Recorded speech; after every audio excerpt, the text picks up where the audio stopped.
The granite countertops gleamed in the afternoon sun as Mark led me through his new beachfront kitchen, his arm wrapped possessively around his young wife's waist. Everything sparkled. The stainless steel appliances, the crystal chandelier, even Jessica's massive diamond ring. "Beautiful, isn't it?" he asked, gesturing proudly at the ocean view. "Your mother would have loved it." I felt bile rise in my throat. My mother had been dead for exactly 3 months and 12 days, and here was her husband of 15 years, showing off the luxury home he'd bought with her life insurance money, while parading around his new wife who was barely older than me. "Mom hated the beach," I said quietly. "She got migraines from the glare." Mark's smile tightened slightly. "Well, people change, Emma. Besides, this is my life now, Jessica, and I deserve a fresh start. My name is Emma Chin, and at 32, I thought I understood grief. But watching my stepfather spend my mother's death benefit on a new life with a woman young enough to be his daughter, that was a different kind of pain entirely." "Of course you do," I said, gripping my purse strap so tightly my knuckles turned white. "Mom would have wanted you to be happy." It was a lie. My mother, Linda Chin, had been suspicious of Mark's behavior in the months before her sudden heart attack. She tried to tell me something was wrong, that he was acting strangely, but I'd been too caught up in my own life, my law practice, my recent divorce, to really listen. Now standing in his $1 million beach house, watching Jessica fawn over the wine fridge that probably cost more than my car, I couldn't stop thinking about my mother's last voicemail. "Emma, honey, I need to talk to you about Mark. Something's not right with the insurance paperwork he had me sign." She died 2 days later before I could call her back. "Oh, look at the time," Mark said, checking his Rolex. "Another new purchase. We have dinner reservations at 7. You understand, right?" I nodded, already heading for the door. "Of course. Thanks for showing me around." "Emma," he called after me, "I know this is hard for you, but your mother left the insurance money to me for a reason. She wanted me to be taken care of." I turned back, studying his face, the face I'd known since I was 17, when he'd married my mother and moved into our modest suburban home.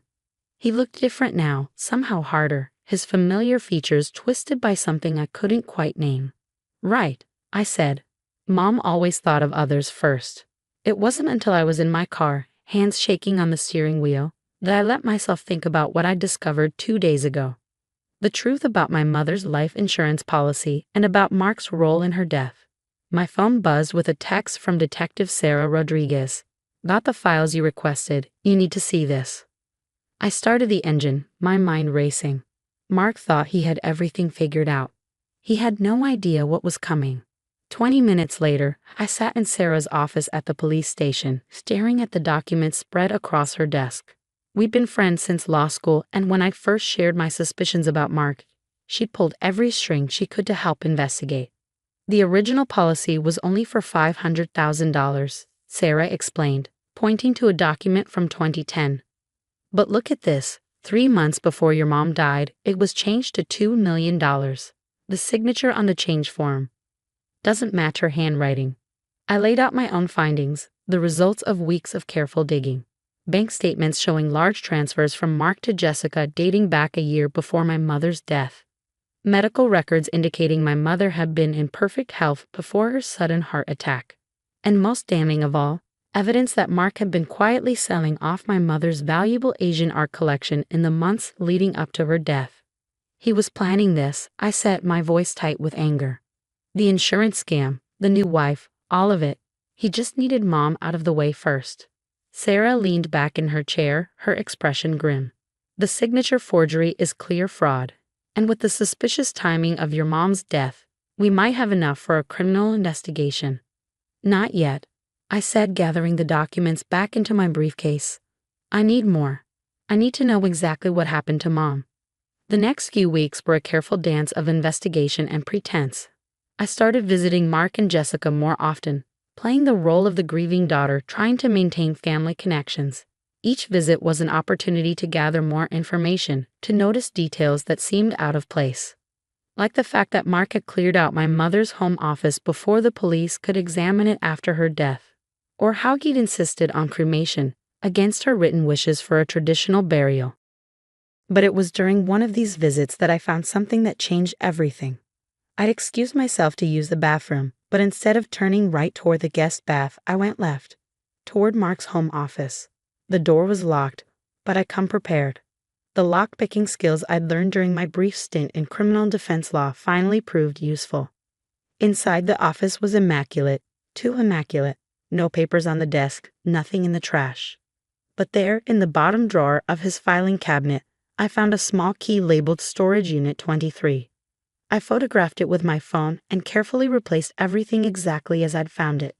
That night, I called Sarah. "I need a warrant," I said without preamble.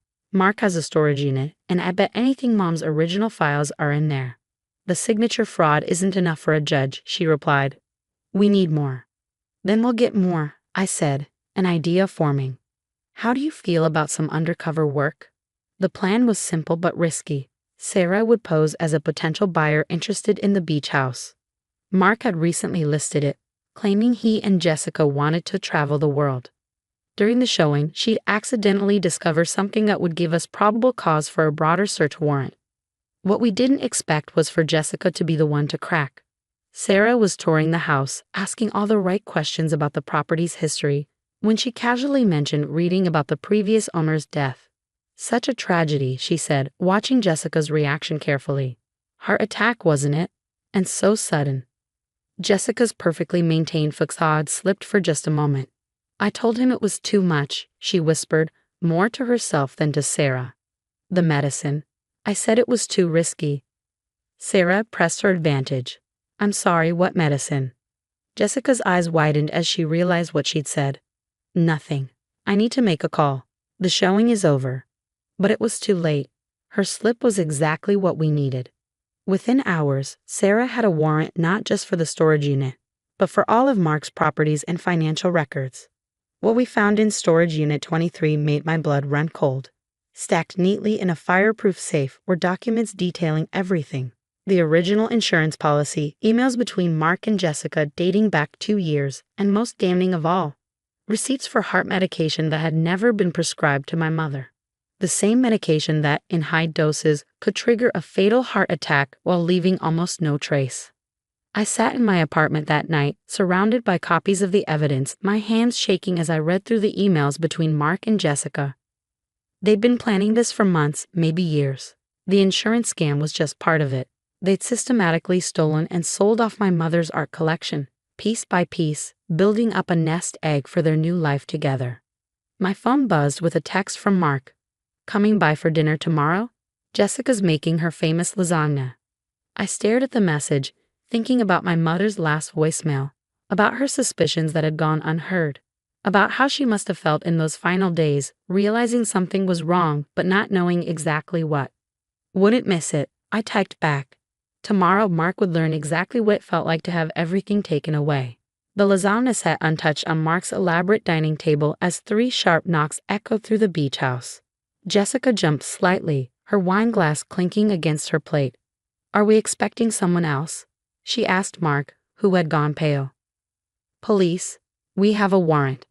Detective Rodriguez's voice carried clearly through the front door. Mark stood so quickly his chair toppled backward. "Emma," he said, his voice tight with sudden understanding. "What did you do?" I took a slow sip of water, maintaining eye contact as footsteps approached the dining room. "I did what Mom would have wanted. I found the truth." Sarah entered first, flanked by 2 uniformed officers. She held up a document. "Mark Thompson, we have a warrant to search these premises in connection with the death of Linda Chen and suspected insurance fraud." Jessica burst into tears, mascara streaming down her face. "Mark, you said nobody would find out. You promised." His face contorted with rage. "Shut up, Jessica." But it was too late. As the officers began their search, I pulled out my phone and played the recording I'd made of our entire dinner conversation, including Mark's casual admission about changing Mom's insurance policy for her own good. "You recorded me?" he snarled, lunging across the table. The officers grabbed him before he could reach me. "Actually," I said calmly, "I've been recording everything for weeks, including your conversation last Thursday about the unexpected complications with Mom's medication." The color drained from his face. "You can't prove anything." I opened my briefcase and started laying out documents one by one. The forged insurance documents, Bank records showing transfers between you and Jessica dating back 2 years. Receipts for heart medication that was never prescribed to Mom. And I pulled out one final paper with a flourish, a very interesting statement from Jessica's ex-roommate about your relationship timeline. Jessica collapsed into her chair, sobbing harder. I'm sorry, I'm so sorry. He said it would be easy. Just sign some papers, play along. I didn't know he was going to murder my mother. I finished for her. Funny how greed works, isn't it? Mark struggled against the officers holding him. You ungrateful little bitch. After everything I did for you and your mother. Like slowly poisoning her with unprescribed heart medication. Sarah cut in, snapping handcuffs around his wrists. Yes, we found the bottles in your storage unit, along with Linda's original insurance documents and quite a collection of forged paperwork. As they led Mark away, he kept shouting about betrayal and ingratitude. Jessica was arrested too, though her hysterical cooperation would probably earn her a lighter sentence. I stayed behind as the police searched the house, watching them bag evidence and take photos. In the master bedroom, they found my mother's missing jewelry, pieces Mark had claimed she'd donated to charity before her death. Sarah found me staring at Mom's jade pendant, now sealed in an evidence bag. You okay? I nodded slowly. I just keep thinking about her last voicemail. If I'd called her back. Hey, Sarah squeezed my shoulder. Don't do that to yourself. You got justice for her. That's what matters. The next few months were a blur of legal proceedings. Mark, faced with overwhelming evidence, tried to blame everything on Jessica. She, in turn, provided state's evidence against him, detailing their 2-year affair and his elaborate plan to kill my mother for the insurance money. The trial was surprisingly quick. Mark was sentenced to life in prison for first-degree murder, with additional charges for fraud and theft. Jessica got 5 years for her role in the conspiracy. The insurance company reversed the policy changes, awarding me the original $500,000 benefit as my mother's sole heir. I used part of it to establish a scholarship in her name at the local university's art history department, her lifelong passion that Mark had tried to erase. 1 year after Mark's arrest, I stood in my mother's restored home office, surrounded by the recovered pieces of her art collection. The insurance company's investigators had tracked down most of the pieces Mark had sold, and I'd spent months buying them back. Sarah visited regularly, helping me catalog everything and listening to stories about each piece. Stories my mother had told me that I'd half forgotten until now. Found something interesting in the evidence archives, she said one afternoon, holding out a small recorder. Your mom's old answering machine. There are some saved messages on it. With trembling hands, I pressed play. My mother's voice filled the room. Emma, honey, it's Mom. I've been thinking about what you said last week, about how it's never too late to start over. You were right. I've made an appointment with a lawyer to change my will and insurance documents.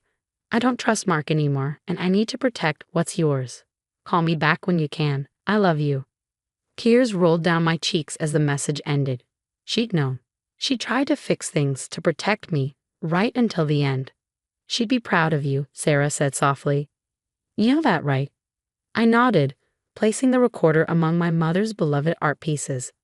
I know, I just wish that you could tell her one more time how much you love her.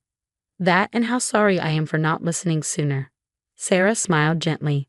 I think she knew. Mothers always know. The doorbell rang. The realtor I'd hired to sell Mark's beach house. The proceeds would go to a domestic violence shelter, helping other women escape toxic relationships before it was too late. As I walked through the house one last time before the showing, I paused in the kitchen where Mark had once showed off his ill-gotten gains. The granite countertops no longer gleamed with quite the same sinister pride. Instead, they reflected the afternoon sun in a way that reminded me of my mother's smile. I placed her jade pendant on the counter, the last piece of evidence returned by the police. Its green surface caught the light, throwing patterns on the wall like the ones that used to dance in her home office when she'd tell me stories about each piece in her collection. We did it, Mom, I whispered, touching the cool stone one last time before placing it in my pocket. We made things right. The case made headlines, of course. Daughter uncovers stepfather's deadly insurance scam and justice served. Murder for money plot exposed. But those headlines missed the real story. This wasn't just about money or justice or even revenge. It was about preserving my mother's legacy, protecting the things she'd loved, and making sure her story wasn't erased by the man who tried to steal everything she was.